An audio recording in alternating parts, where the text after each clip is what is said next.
Muy bien, como sabéis, cada vez que vengo voy andando sobre el texto de la epístola a los Efesios y en estas últimas veces estuvimos viendo acerca de la renovación, de la necesaria renovación espiritual, atendiendo al llamado del apóstol Pablo cuando decía: no viváis como los gentiles, sino conforme a la verdad que está en Jesús, renovando espiritualmente nuestra mente. En la última ocasión hablamos de que esta renovación implicaba dejar la mentira para vivir revestidos de la verdad, despojarnos de la dinámica de ira para revestirnos de templanza, despojarnos de la avaricia para vivir en la generosidad, despojarnos del mal hablar para revestirnos de un lenguaje que fluya en bendición hacia los demás y en última instancia despojarnos de la amargura para revestirnos del perdón.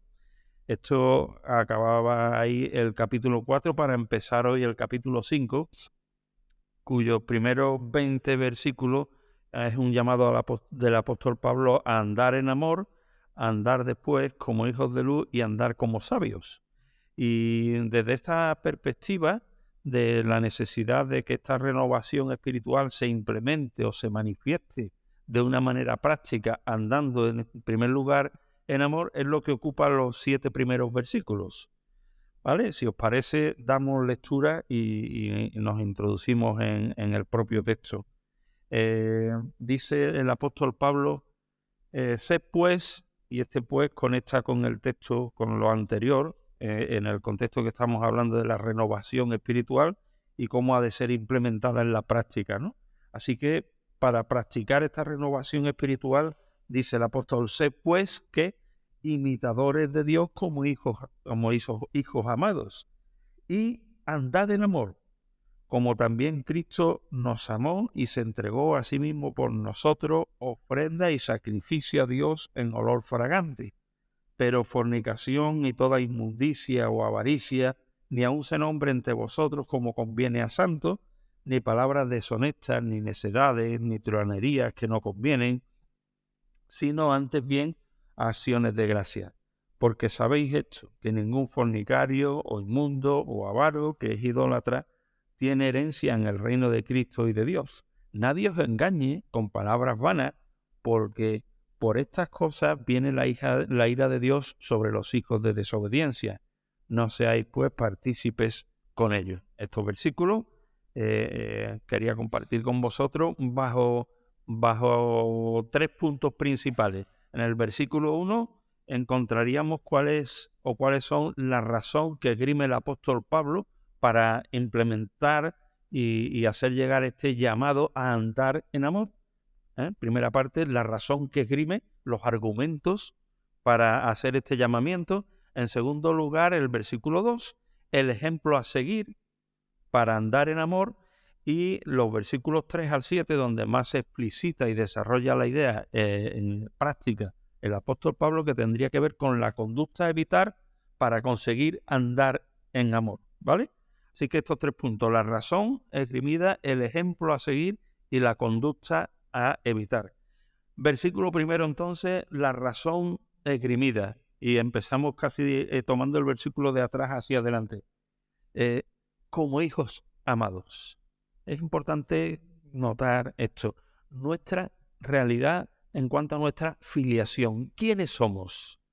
De ahí parte el fundamento para el argumento del apóstol Pablo. Es un llamado que emana directamente de nuestra realidad como hijos de Dios. Si no fuéramos hijos de Dios, este llamado no tiene sentido ninguno.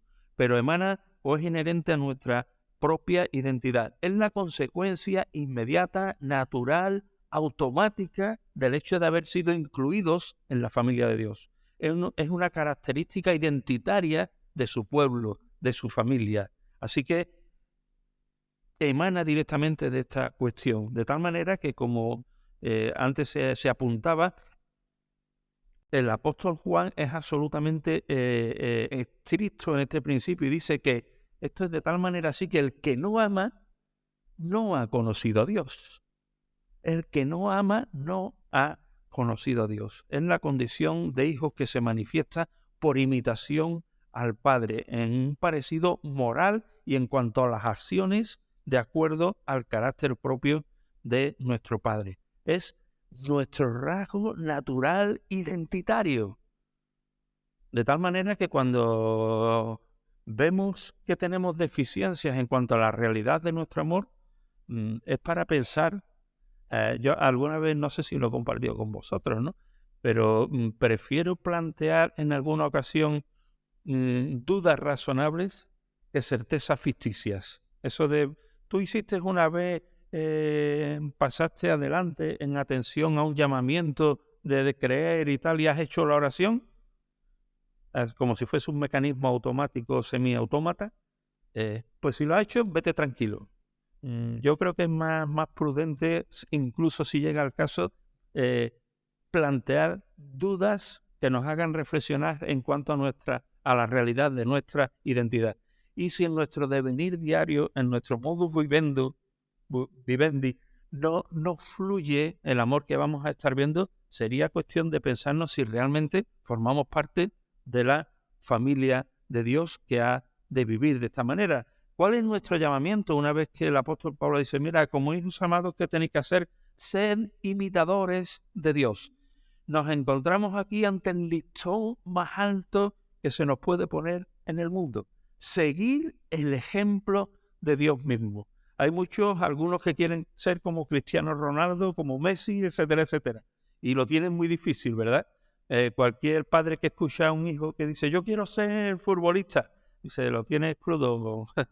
Pues nosotros en nuestro llamamiento sí que lo tenemos complicado al principio, ¿no? Somos llamados a ser imitadores de Dios. Y el tiempo verbal aquí que se utiliza, sed imitadores de Dios, está en presente imperativo e indica un mandamiento de continuidad, no de un momento. No es conviértete en un imitador de Dios, sino vive en un proceso permanente de transformación a la imitación de Dios. Y es interesante también aquí en la propia gramática del texto, de la oración, el sentido de la palabra imitación. Os sonará, en griego la palabra tiene su origen en la palabra que se describe como mimetai. ¿Os suena? Mimetismo, ¿vale? Proviene de la palabra mimetismo, que identifica una identificación tan profunda que reproduce fielmente el medio en el que el ser mimetizado está. Si tuviéramos aquí una foto, por ejemplo, de un búho mimetizado en un hueco de un tronco de un árbol, sería difícil describir dónde empieza el búho y dónde termina el árbol. ¿Me explico? Esta es la palabra concreta que utiliza aquí el apóstol Pablo. Somos llamados a confundirnos, a que nuestra naturaleza se confunda, nuestra forma de vida, nuestro estilo, nuestro comportamiento se confunda con el carácter de Dios mismo. Que no se sepa dónde empezamos nosotros y dónde comienza Él. Que nuestra vida tenga las mismas características que la vida de Jesús. Que al igual que Jesús decía, el que me ha visto a mí ha visto al Padre, los que nos contemplan puedan decir igualmente que el que nos ve esté viendo el carácter de Jesús. Que el que nos vea esté viendo a Jesús. Que nosotros cada vez más, según la idea de Juan el Bautista, menguemos y que Él crezca. Que cada vez más desaparezcamos nosotros con nuestras deficiencias y aparezca más la imagen de Jesús. Y si Dios es en esencia amor, es ahí a donde somos llamados a imitarle. Dios nos habita por medio del Espíritu de Cristo, y el imitar y conformar nuestra vida a la vida de Jesús debería ser la cosa más natural del mundo, que fluyera de nosotros. Ahora, ¿qué hemos de imitar? El texto que hemos visto ya en la primera parte del versículo 2 nos dice, sé pues imitadores de hijos de Dios, como hijos amados, y andad en amor. Esa es la esencia de la imitación. Y este andar en amor equivale a conducirnos en amor. No experimentar el amor como un concepto teórico, lejano, teológico, sino vivir la realidad del amor, y este andar en amor es andar como Cristo. Jesús mismo lo dice en el Evangelio de Mateo, cuando en el capítulo 5, versículo 48 dice: sed vosotros perfectos como vuestro Padre que está en los cielos es perfecto. Un mandamiento nuevo os doy, en Juan 13, que os améis unos a otros como yo os he amado. Filipenses 2, un texto que conocemos de memoria. Haya pues en vosotros este sentir que hubo también en Cristo Jesús. En esto hemos conocido el amor, en que Él puso su vida por nosotros. También nosotros debemos poner nuestra vida por los hermanos. ¿Veis cómo de una manera reiterativa, enfática, tanto Jesús como los apóstoles comunican este principio? El principio enfático de imitar a Dios siguiendo el ejemplo de Jesús en nuestra dinámica de vida. Jesús es el paradigma, el ejemplo, Él es el espejo en el que hemos de mirarnos. ¿Cuánto te pareces? ¿Cuánto me parezco a Jesús en mi forma de vivir? ¿Cómo reflejo e imito su amor en mi andar diario? Un amor que aquí se utiliza la palabra que ya conocéis también, ágape, que se caracteriza por ser un amor radical, un amor que podríamos decir también antinatura, porque es humanamente inconcebible. Cuando va a describir el ejemplo de Jesús como paradigma de nuestro amor, dice: se entregó a sí mismo por nosotros. Se entregó a sí mismo por nosotros. Y a veces la percepción o la concepción que tenemos del amor es como una cosa súper romántica, súper bucólica, etérea. Sin embargo, aquí creo que podemos encontrarnos un sinónimo que nos puede resultar incluso molesto, porque nos está diciendo que amar es entregarse, amar es darse. Quizás una de las peores predicaciones que se puede predicar en una boda, ¿sabéis cuál es? La que muchos novios piden. ¿Por qué no me predicas de 1 Corintios 13? El amor es sufrido. Eso es un acta de condena, casi. Cualquier matrimonio que toma 1 Corintios 13 como paradigma y ejemplo a seguir, se está echando tierra encima. Sin embargo, como todo se cubre de borgólico, de rosa, de bonito, no se contempla la realidad de lo que se supone o lo que supone que es el amor. Amor es entregarse, amor es darse, amor es más que un sentimiento y una emoción. Y hoy muchas parejas se separan porque, ¿sabéis qué dicen? Se murió el amor. Lo que se murió es el compromiso de seguir entregándose y dándose al otro sin buscar necesariamente que la energía de esa entrega sea una emoción o un sentimiento.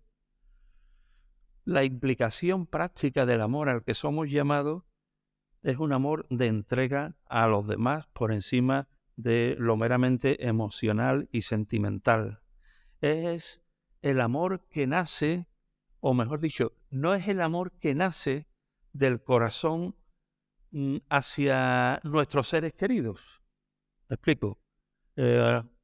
Tenéis padres, todos tenemos padres, algunos tenéis hijos, y sobre todo hacia los hijos sale un amor natural desde que nacen, ¿vale? Somos capaces de dar la vida por nuestros hijos, por nuestros seres queridos. No requiere esfuerzo, no requiere compromiso, sale de lo profundo del corazón, es una reacción casi inevitable. Pero el amor que se nos llama a seguir es el amor ágape, que no se genera de esa manera natural, sino que es un acto de la voluntad, que busca el bien del otro por encima de lo que yo sienta hacia el otro. O sea, yo puedo tener malos sentimientos, no debería, pero puedo tener algún resentimiento hacia alguien de la familia, hermano, compañero de trabajo, Y el amor que nos pide aquí es un amor que está por encima del sentimiento. Es un amor de entrega, que no obedece meramente a esa pasión irrefrenable del corazón. Es una decisión mental, es un compromiso racional mediante el cual desarrollamos buena voluntad incluso para o hacia aquellos que nos dañan u ofenden. Qué llamamiento más duro, ¿verdad? El que se nos presenta aquí. Sin embargo, esto no es otra cosa que el amor que Jesús estableció como base de las relaciones personales, dentro de la iglesia, dentro de la familia, dentro de las relaciones laborales. Pero por si acaso no nos queda claro, el apóstol Pablo sigue hablando. Se entregó a sí mismo por nosotros en ofrenda y sacrificio a Dios. Ya no es solamente un amor ágape, racional del compromiso, sino que ha de ser un amor sacrificial, un amor que se entrega hasta el sacrificio, que es capaz, siguiendo el ejemplo de Jesús, de bendecir a los que le maldicen, de hacer bien a los que nos aborrecen, de orar por los que nos ultrajan y persiguen.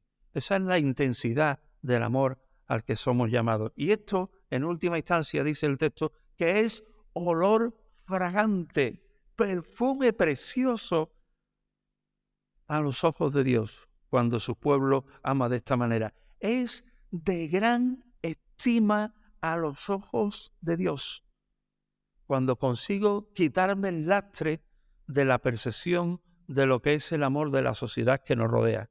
Es algo efímero, baladí, sin fuerza, sin valor ninguno, un mero sentimiento que hoy aparece y mañana se va.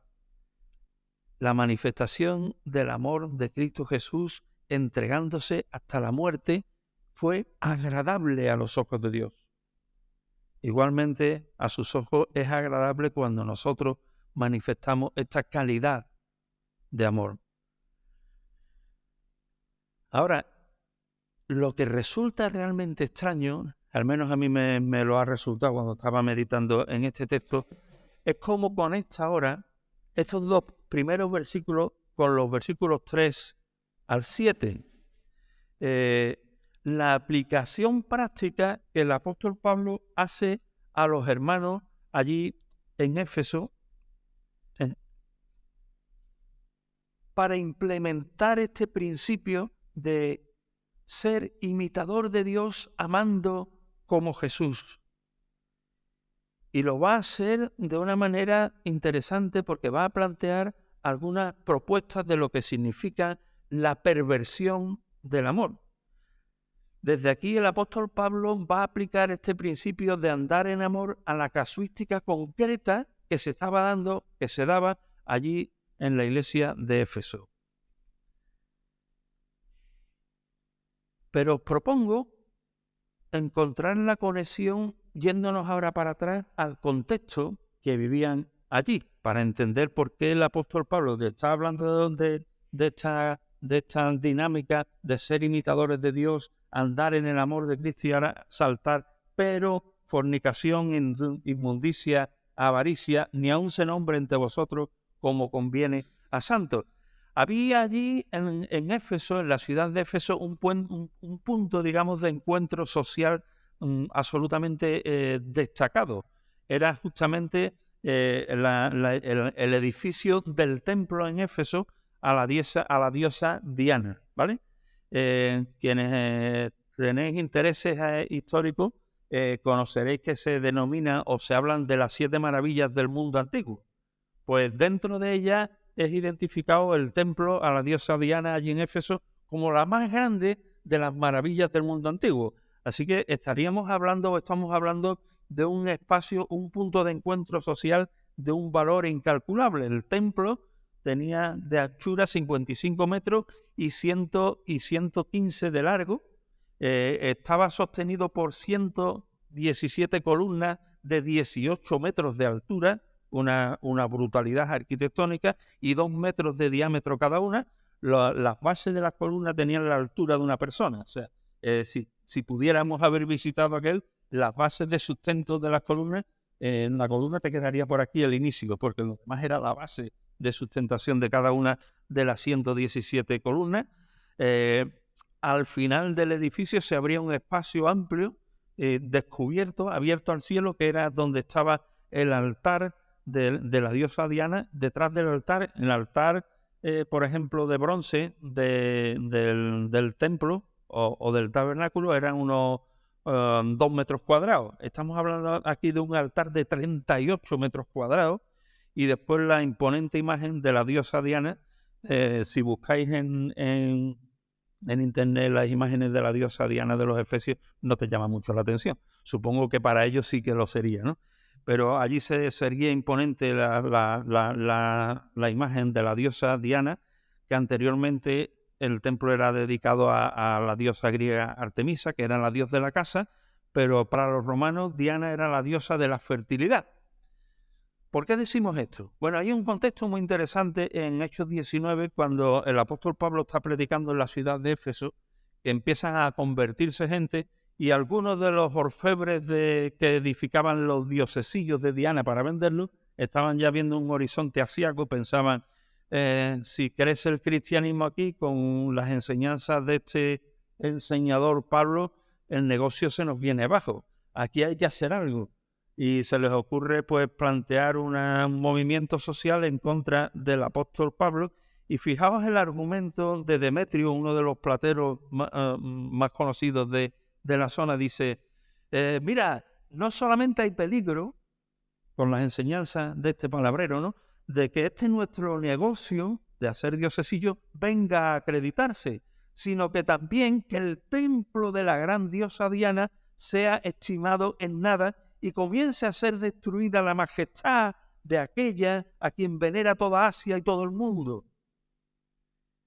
Ante este llamamiento de Demetrio, ¿recordáis lo que hace la multitud?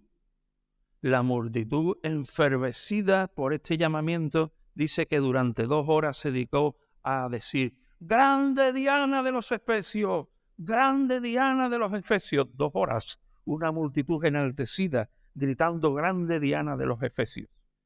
Ese es el contexto social, psicológico en el que se encuentra o al que se dirige el apóstol Pablo cuando habla a los hermanos en Éfeso. El santuario era el centro de encuentro de devotos apasionados de todos los lugares que venían a encontrarse en celebración, en un culto erótico que se rendía a la diosa Diana, diosa de la fertilidad. Y su adoración consistía en la práctica de orgías sexuales y prostitución sagrada. Y ahí se reunían miles a rendir adoración a la diosa Diana. Parte del culto a esta divinidad era la práctica de la prostitución sagrada y ritual. Y era común que eso fuese además una de las formas en las que se sostenía económicamente tanto la construcción como el mantenimiento, a través de la práctica de la prostitución y el beneficio que eso generaba. Así que ahí el apóstol Pablo tiene esta visión de lo que es la ciudad de Éfeso. Además de este punto de encuentro, que era una cuestión física, además de esto se daba una cosmovisión interesante, que es que en estos momentos imperaba el gnosticismo. El gnosticismo tenía como lema: solo el espíritu o lo espiritual es bueno, la materia es siempre mala. Y dice, bueno, ¿y esto qué importancia tiene? No es tampoco una cuestión determinante. Bueno, el espíritu es lo únicamente bueno. El cuerpo no tiene importancia. ¿Ya vais pillando los matices? Es decir, si tu vida interior es sana y saludable, no importa lo que hagas con el cuerpo. ¿Vais entrando cada vez más a dónde quiero llegar? Es decir, que los pecados corporales que se cometen con el cuerpo, entre ellos y especialmente los sexuales, no tienen importancia, porque son cosas del cuerpo, no son del espíritu. Relativismo moral. Así que se daba ahí la cuadratura del círculo, la tormenta perfecta, un lugar dedicado al desarrollo de todas estas actividades y una ideología o cosmovisión que los favorecía. Caldo de cultivo perfecto. Y teniendo en cuenta esto es cuando el apóstol Pablo va a decir lo siguiente. Ahora la cuestión es, ¿qué relación tiene esto con nosotros? ¿Nos importa en algo? ¿Tiene algo esto que ver con nuestra realidad 2000 años después? Bueno, os propongo algún paralelismo que puede resultar inquietante. Igual que allí estaba el imponente templo a la diosa Diana de los Efesios como punto de encuentro de las multitudes, yo creo que hoy hay un punto de encuentro para las multitudes que supera con creces al templo de Diana de los Efesios. Yo creo que entre nosotros está el templo más impresionante de la historia de la humanidad, a la cual rinden tributo las naciones y toda la humanidad. Os propongo, que este templo es Internet. Puede, con sus redes sociales, sus web, etcétera. Millones de personas van o vamos a este centro neurálgico, a este punto de encuentro social, y allí cada cual se encuentra con su deidad particular. Si a mí me gusta la carpintería, yo me encuentro ahí la plena satisfacción.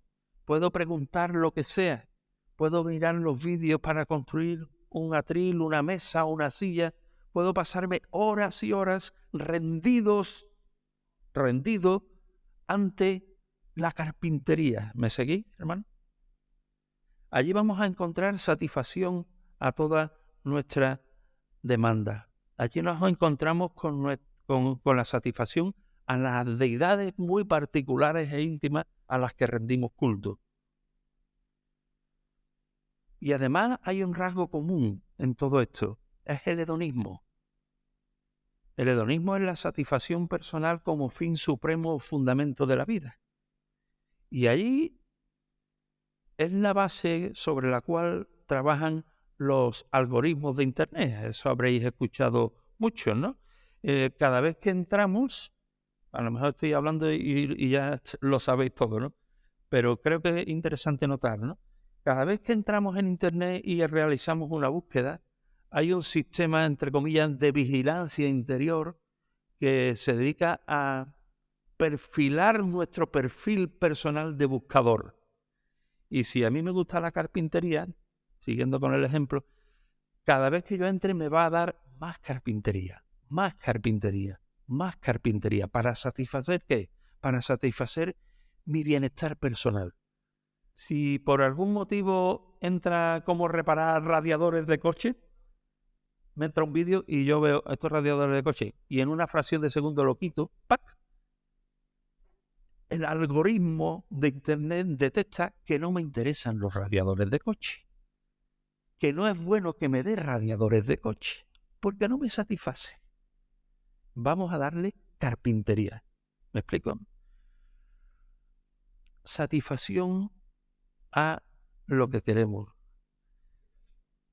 Para llegar a crear, ¿qué? Una relación de dependencia y de adicción.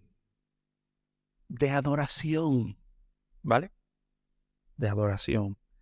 Y todo esto, además, mezclado con la cosmovisión en la que vivimos, el relativismo moral. Las normas y principios morales valen tanto o tan poco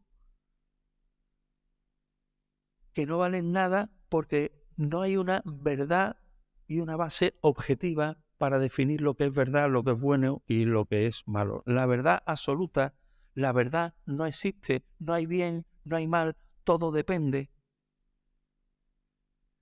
Pues las palabras del apóstol Pablo son pertinentes en lo que va a decir a continuación, tanto para aquel tiempo, con su punto de encuentro en el templo de la diosa de los Efesios y esa cosmovisión gnóstica, como para nosotros, que tenemos igualmente este gigantesco punto de encuentro, que es Internet, y un relativismo moral que da salida a cualquier tipo de pensamiento.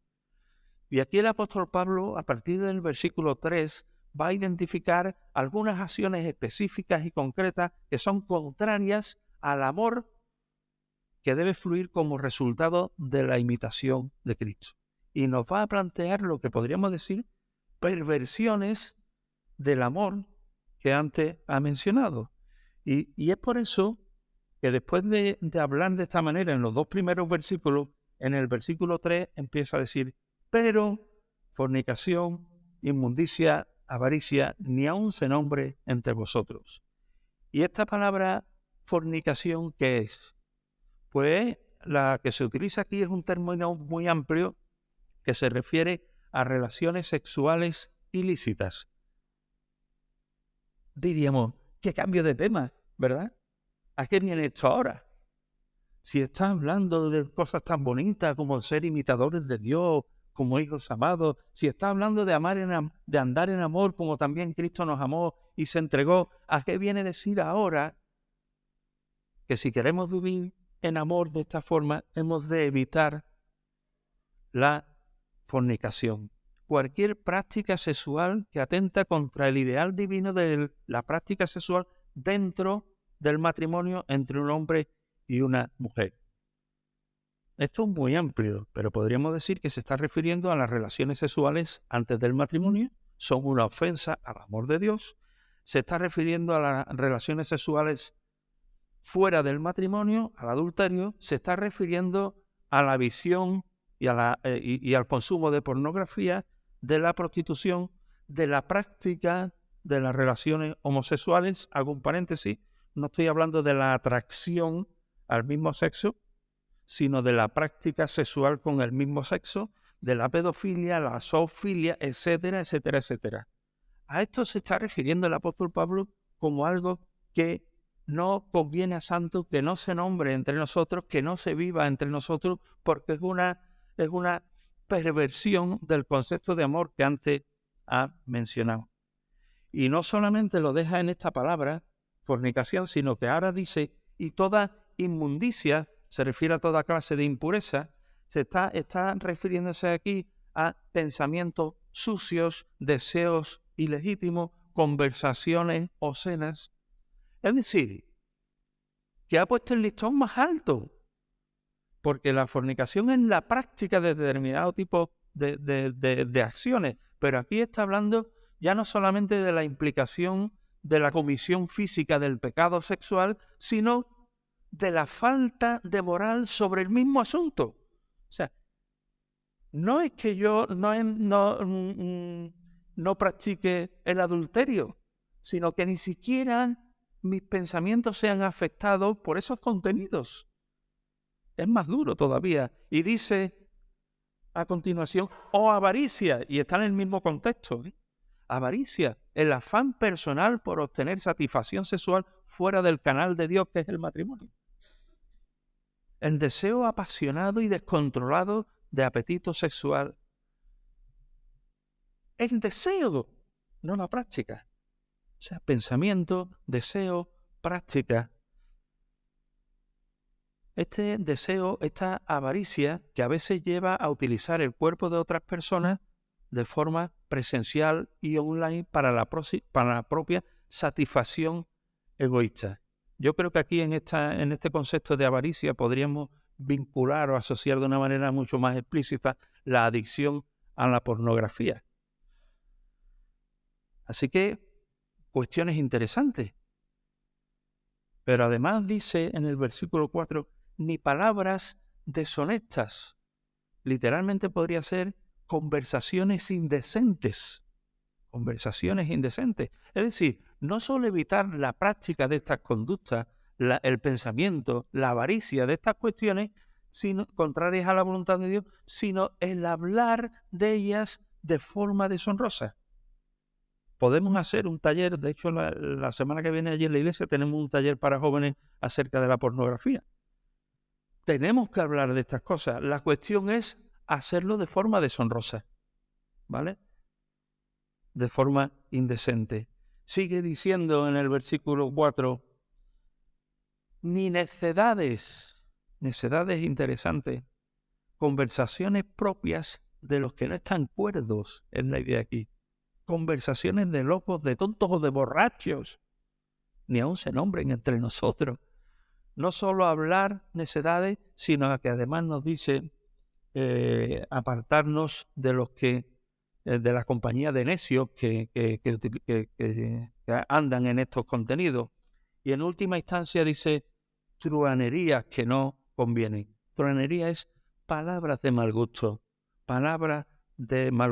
impropias de personas educadas. Fundamentalmente, dicen algunos autores que tienen que ver con chistes verdes, conversaciones obscenas. Pablo no está prohibiendo las conversaciones distendidas, chispeantes, graciosas, alegres, irónicas. Eso, nada de esto. Lo que prohíbe aquí son conversaciones que se alimentan de indecencias de este carácter, ¿no? Ahora, sigue diciendo el texto, perdón, porque sabéis esto, y ahora retomo otra vez, que ningún fornicario o inmundo o avaro, las mismas características que he mencionado antes, ahora con esta aclaración, que es idolatría, es decir, que aquel que es practicante de la fornicación, de la inmundicia o de la avaricia, está poniendo a todo esto como el centro de su adoración, porque es idolatría, dice, tiene herencia en el reino de Dios y de Cristo. Es decir, aquí vemos que quien vive y practica esta realidad no es que pierda la seguridad de salvación al no tener entonces herencia en el reino de Cristo, sino que está manifestando que no pertenece al reino de Cristo. Aquel que vive en la práctica continuada, sin remordimiento, de este tipo de pecado, no es un hijo de Dios. Aquel que vive en esta realidad como un estilo de vida normal y natural y en el que se siente bien y a gusto. No estamos hablando de aquel hermano o hermana que ha caído en este tipo de pecado una y mil veces, ¿vale? No estamos hablando de esto. No estamos hablando del hermano o la hermana que cae en algunos asuntos de estos, siente la carga, el dolor de corazón, busca la restauración, busca ayuda, está en lucha contra estas dinámicas que a veces, como decía antes, por costumbre y por el tiempo que hemos llegado, están muy enraizadas en algunos.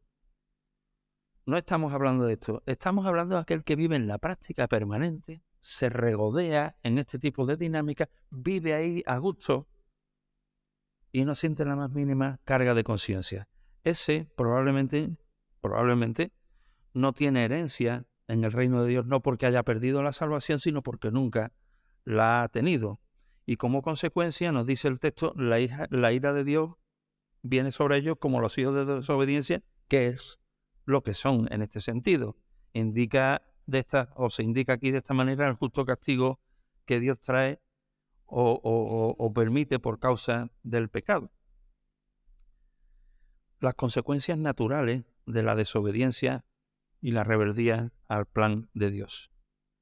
Ahora, unas últimas palabras pone el apóstol Pablo como palabras de prevención. Versículo 6. Nadie os engañe con palabras vanas. Nadie os engañe con palabras vanas.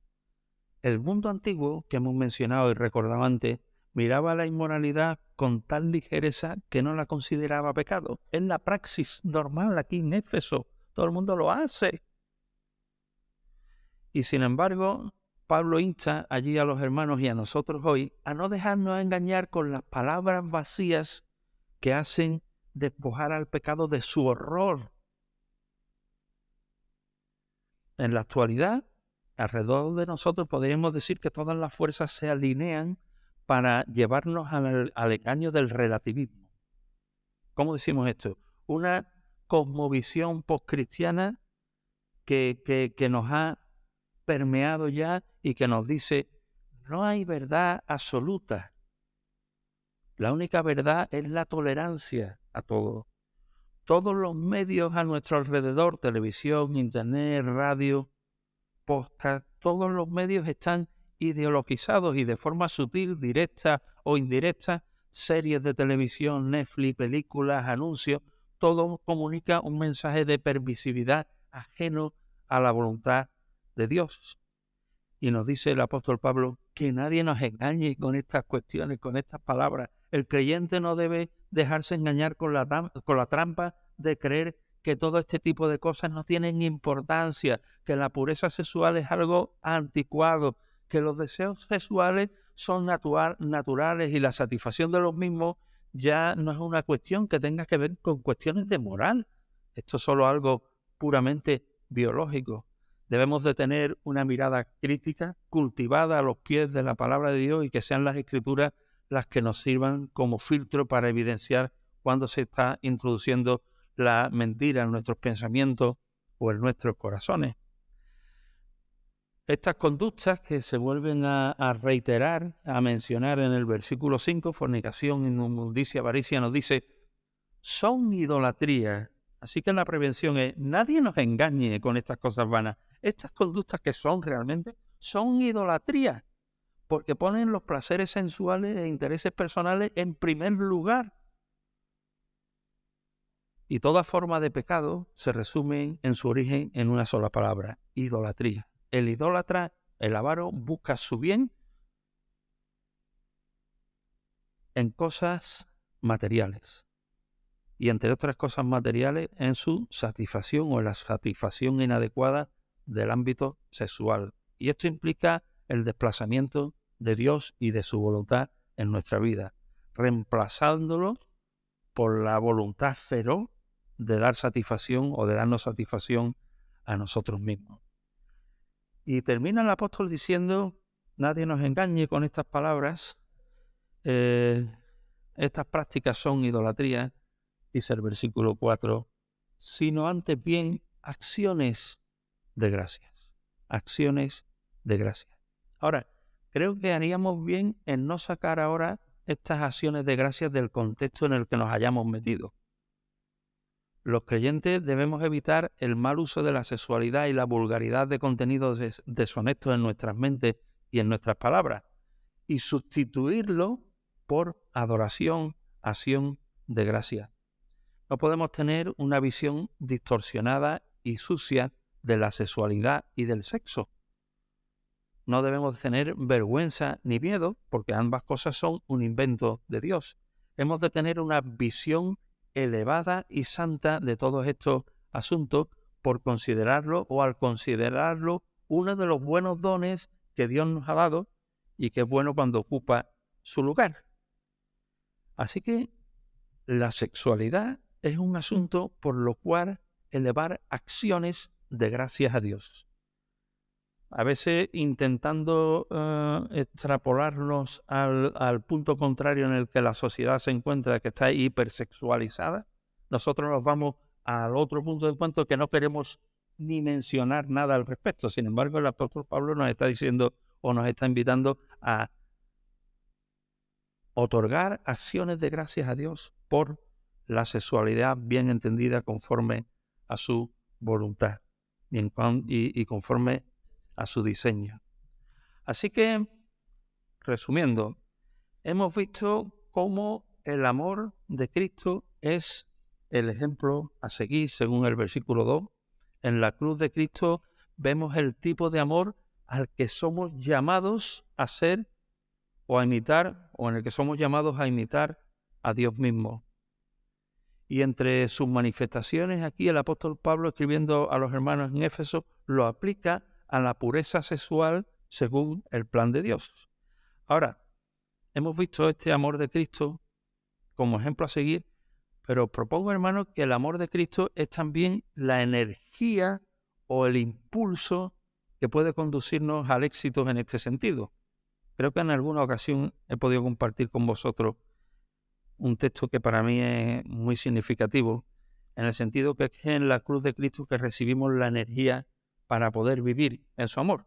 El amor de Cristo, nos dice en 2 Corintios 5, el amor de Cristo nos constriñe. Es una pena que haya una palabra tan rara ahí, que haya que definirla cada vez que se menciona, ¿no? El amor de Cristo nos constriñe. Aquí la idea de constriñe nos obliga, nos oprime, nos incita a hacer algo, ¿vale? es una opresión, como cuando tienes una pastilla de jabón mojada en la mano y la aprieta, contra más la aprieta que hace, más lejos va a llegar la pastilla en algún momento.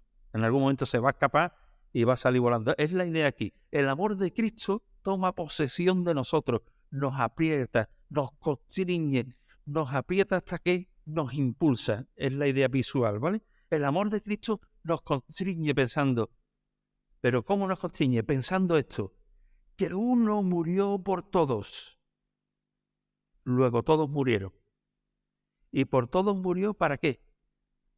Para que los que viven ya no vivan para sí, sino para aquel que murió y resucitó por ellos. Es decir, la contemplación de aquel que muere en la cruz ha de constreñirnos, ha de apretarnos hasta hacer que ya no vivamos para nosotros, sino para aquel que murió y resucitó por nosotros. De tal manera que el Evangelio no solamente nos salva, sino que nos impulsa a un nuevo estilo de vida.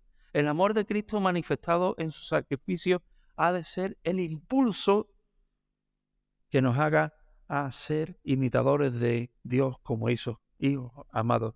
Y no van a valer arengas motivacionales que incluso podamos hacer desde el púlpito, por muy buenas que puedan ser. No vale tocar la fibra sensible con alguna ilustración emocionante. No valen los circos espiritualoides de hacer cosas extrañas. Todo esto no vale. Solo vale la contemplación nueva y renovada del Evangelio, del Cristo que se ofrece a sí mismo en sacrificio vivo, para que ya esa visión nos impulse a no vivir para nosotros mismos, sino para Él. Ahora, si la visión de la cruz no nos constriñe, nada lo hará. Si la visión de la cruz que tenemos no nos hace seguir el ejemplo de Jesús, es porque en realidad no estamos teniendo una clara visión de la cruz de Cristo. Es porque probablemente estemos más inmersos en una religión que en una relación. Cuando en verdad alcanzamos a ver a Cristo en la dimensión de su amor, como Juan en la isla de Patmos, ¿sabéis qué es lo que le pasó, no? Cuando le vi, caí como muerto a sus pies. Es en esa posición en la que tenemos que estar para ser capaces de vivir en la imitación de Dios, hasta el punto de que dejemos de vivir para nosotros mismos y para nuestros deseos y para nuestros placeres y pasiones, y vivir para aquel que murió y resucitó de nosotros. Ahora, si no hemos recibido este impacto, si no somos impulsados, constreñidos, oprimidos, es porque necesitamos estar más cerca. Necesitamos estar más cerca del Señor para que el impacto de su presencia y de su persona nos impulse. Así que, hermanos, somos llamados a andar en amor, siguiendo el ejemplo de Cristo, quien se dio a sí mismo hasta la muerte por nosotros. Somos llamados a evitar estas perversiones del amor y somos llamados a mirar a la cruz para tener ahí la energía de ser capaces de seguir las pautas que el apóstol Pablo nos invita a tomar como modo de vida. Que el Señor nos bendiga, siga hablándonos a cada uno de nosotros, nos ayude a revisar estas áreas a veces extrañas, ocultas de nuestra vida, en las que puede o no que necesitemos sanidad, y que vayamos de nuevo a la cruz, no para redención, sino sí para restauración, para sanidad, y ahí encontremos los recursos para ser transformados cada día más a la imagen de Jesús. Que así sea.